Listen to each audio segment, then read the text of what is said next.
तुकाराम महाराज म्हणतात की आपल्याला देव आपला विठ्ठल जर आपल्याला सहज मिळत असेल तर घ्यायला काय हरकत आहे.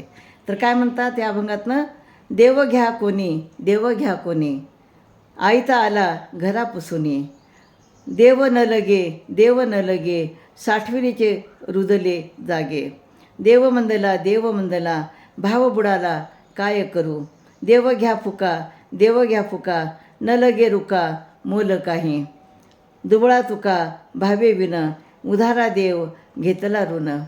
तर देव घ्या, अहो देव घ्या, देव घ्या असं कोणीतरी हा देवघर विचारत आहे. आयता तुमच्या दारात आलेला आहे. पण लोक म्हणतात देव नको, देव नको, कारण आमच्या घरी देवाला राहण्यासाठी जागा शिल्लक नाही. आमच्याकडची माल साठवण्याची अंतःकरणरूपी जागा पंच विषयाने भरून गेली आहे. आता देवाला मंदी आली आहे काय, देवाचा भाव कमी झाला आहे काय.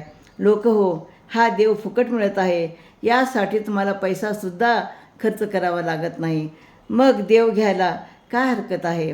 तुकाराम महाराज म्हणतात, मी सुद्धा भक्तिभावहीन आहे, त्यामुळे एकही पैसा न देता म्हणजे संतापासून ऋण काढून कर्ज घेऊन देव मी उधार घेतला आहे.